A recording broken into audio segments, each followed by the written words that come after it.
Vous avez ouvert un PEA pour profiter de sa fiscalité avantageuse et vous vous demandez désormais sur quels actifs investir pour performer en bourse? Eh bien dans cette vidéo, nous avons décidé de vous partager 5 actions à détenir en fonds de portefeuille et de vous expliquer pourquoi elles méritent d'être en pole position dans un horizon d'investissement à moyen long terme. Dans les précédentes vidéos, nous avons parlé en bien des actions à dividendes et je me suis dit restons dans la continuité et pourquoi pas insister là-dessus pour le top 5 des actions à détenir dans un PEA. D'autant plus que les dividendes sont exonérés de l'impôt sur le revenu quelle que soit la durée de détention du plan. Bien que nous nous focaliserons ici sur des actions européennes, sachez qu'il vous est également possible d'investir dans des actions américaines, à condition que le siège social de l'entreprise se trouve dans l'UE ou bien par le biais des ETF. Mais restons sur le vieux continent pour cette fois, et sans plus tarder, voici donc la sélection avec 4 actions françaises et une belgo-néerlandaise. Allez, c'est parti!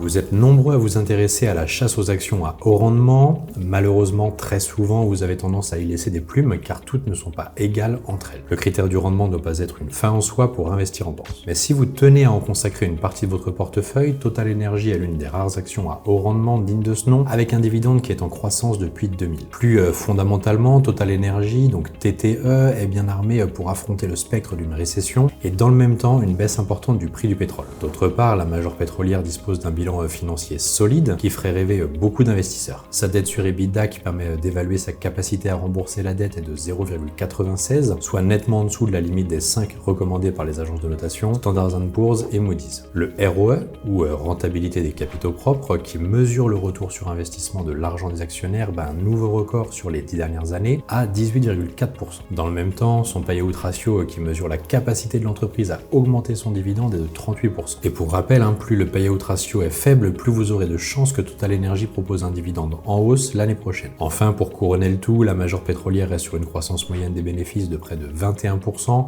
entre 2017 et 2022. Et avant de passer à la prochaine action à détenir dans un PEA, je voulais insister sur le fait que Total Energy ne doit absolument pas se résumer à une entreprise qui investit uniquement dans les énergies fossiles, car la transition énergétique est au cœur de la stratégie long terme de l'entreprise. Cela étant, de nombreux activistes écologistes voudraient que cela aille plus vite, sauf que les besoins de consommation de pétrole restent importants au niveau mondial. L'autre point à souligner est que le conflit entre l'Ukraine et la Russie fait pencher la balance en faveur du GNL, donc le gaz naturel liquéfié, notamment en Europe, au détriment des énergies renouvelables.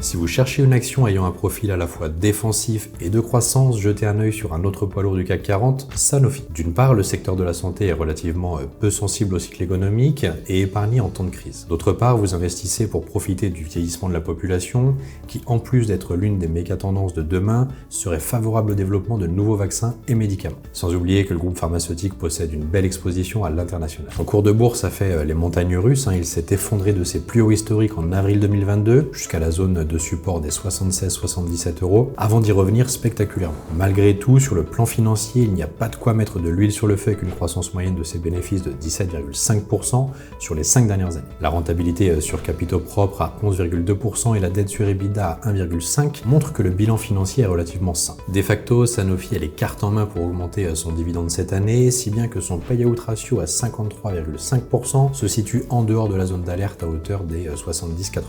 Et si je peux me permettre, Sanofi est la seule action du CAC 40 à avoir augmenté son dividende depuis 2 décennies consécutives. Même les mastodontes du luxe n'ont pas eu le loisir de réaliser cette prouesse à cause de la crise du Covid. Maintenant, passons à une action qui pourrait être l'une des grandes gagnantes de la transition énergétique. Il s'agit de Legrand, une entreprise spécialisée dans les équipements électriques du bâtiment. On entend souvent que le bâtiment est une industrie ringarde parce qu'elle n'est pas innovante et trop dépendante des pouvoirs publics. Cependant, en tant que l'un des gros émetteurs de CO2, le bâtiment va être au centre de la transition énergétique, ce qui constitue un gisement de croissance important dans les années futures pour Legrand. En parlant de chiffres, la croissance de ses bénéfices reste sur une belle dynamique sur les 5 dernières années, malgré un coup de mou en 2020 pour les raisons que vous connaissez. Mais le point essentiel à retenir pour les investisseurs particuliers qui nous écoutent est que son dividende n'a jamais baissé depuis son entrée en bourse, avec un payout ratio de 51% en 2022. D'ailleurs, vous n'avez pas à vous inquiéter sur sa solidité, car Legrand est une entreprise bien gérée financièrement. Non seulement son niveau d'endettement se révèle soutenable avec une dette sur EBITDA à 2,6, alors que ce ratio ne doit pas dépasser les 5, mais mieux encore, la rentabilité des capitaux capitaux propres est suffisamment élevé pour que l'entreprise génère plus de bénéfices à l'avenir. Désormais, après vous avoir proposé 3 actions de l'indice CAC 40, descendons en profondeur sous la cote parisienne en nous intéressant à une small cap, donc une petite capitalisation boursière, qui mérite votre attention et d'être inclus dans votre PEA.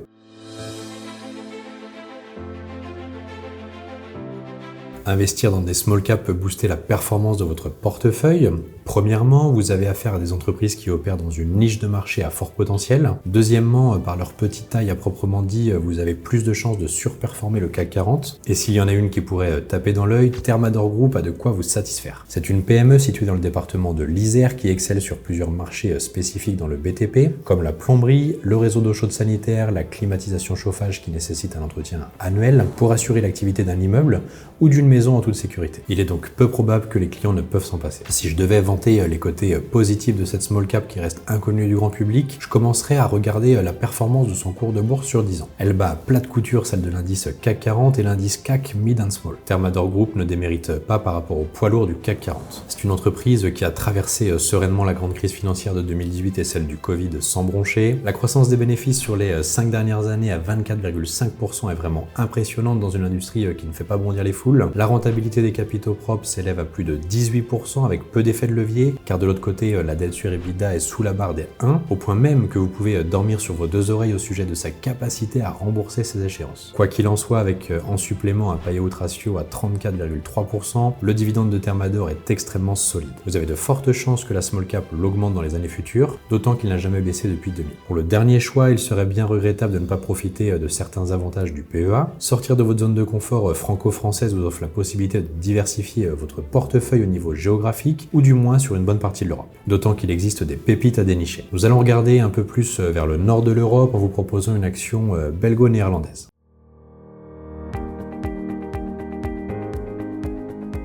Lorsque vous faites référence à la grande distribution en Europe, vous pensez à Carrefour, Casino en France ou à Tesco, Sainsbury au Royaume-Uni. Mais avez-vous pensé à l'entreprise belgo-néerlandaise Ahold Delhaize, née de la fusion entre le néerlandais Ahold et le belge Delhaize en juillet 2016. En effet, elle surperforme ses concurrents en bourse sur les 5 à 10 dernières années et se démarque même par sa présence aux États-Unis où elle fait plus de la moitié de son chiffre d'affaires. Dans un contexte de marché morose qui pourrait éventuellement arriver, Ahold Delhaize remplit tous les critères d'une action défensive. Toutefois, son cours de bourse se comporte bien lorsque l'économie va bien. Pour preuve, la croissance de ses bénéfices de 2017 à 2022 est de 12,2% et dans une industrie mature comme la grande distribution, il n'y a pas beaucoup de concurrents en Europe qui arrivent à sa cheville. Mieux encore, son bilan financier rassure les investisseurs avec une rentabilité de capitaux propres à 16,5% et une dette sur EBITDA à 2,46 sous le seuil limite des 5 exigés par les agences de notation comme Standard & Poor's et Moody's. Depuis sa création, son dividende n'a jamais baissé et avec un payout ratio de 41,3%, Ahold Delhaize est bien parti pour l'augmenter à nouveau pour cette année. De plus, l'action est relativement bon marché avec un ratio cours sur bénéfice autour des 11-12. Et d'un point de vue graphique, vous voyez une consolidation légitime depuis ces derniers plus hauts historiques. Si les cours parvenaient à se maintenir au-dessus de la moyenne mobile à 200 jours et surtout de la zone de support des 28-29 €, vous pourriez vous positionner à l'achat à bon compte. En revanche, dans l'éventualité d'une rupture de cette zone de support, il serait sage d'attendre que la consolidation se termine pour de bon, même si fondamentalement rien ne la justifie. Mais parfois, vous devez accepter la dure loi des marchés financiers.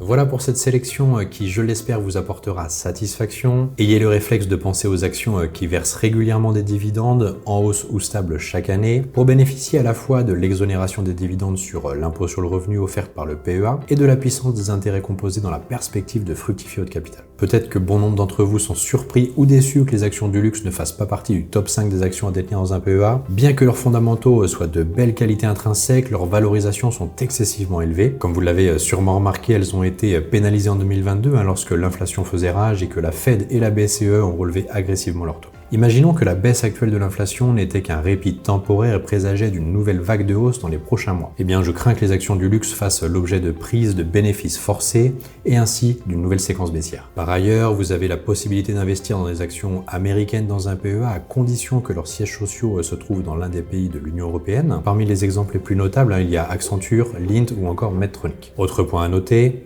L'exonération des dividendes sur l'impôt sur le revenu n'est pas totale pour les actions étrangères, car vous ne pouvez pas bénéficier du crédit d'impôt qui est uniquement réservé aux détenteurs de compte titres. Dans le top 5 des actions à détenir dans un PEA, nos yeux seront rivés sur Thermador Group, d'autant qu'au moment où l'on parle, la baisse actuelle de son cours de bourse pourrait représenter une opportunité à bon compte. La valorisation n'est pas excessive et le management sait ce qu'il fait pour mener la barque pour créer de la valeur à long terme vis-à-vis des actionnaires. Néanmoins, vous devez faire attention à sa faible liquidité compte tenu que c'est une small cap. Mais comme le premier semestre a été de bonne facture sur les indices actions, il serait judicieux d'attendre une consolidation pour vous positionner à l'achat. Si ça devait se produire, vous rentriez sur le marché dans de meilleures conditions avec un risque-rendement optimal. D'autant que la seconde partie de l'été ou du troisième trimestre est historiquement négative. Voilà, on en a fini pour cette vidéo et je vous le rappelle, si vous souhaitez vraiment en apprendre plus sur les actions et la constitution d'un portefeuille long terme, chez Alti Trading, on sera heureux de vous accompagner dans cette démarche, notamment grâce à la formation Swing Trader Pro dédiée à la constitution d'un portefeuille en bourse, performant et qui vous rapporte tous les mois. Alors n'hésitez pas à y jeter un œil, n'hésitez pas non plus à laisser un commentaire et un pouce sous la vidéo et à la partager sur les réseaux sociaux. Sur ce, je vous dis au revoir et à très vite pour une prochaine vidéo.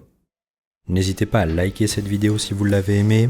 Vous avez envie d'en savoir plus sur l'investissement sur les marchés financiers. Avec toute la team Alti, nous vous avons préparé une formation gratuite qui est disponible en haut à droite de la vidéo et dans la description.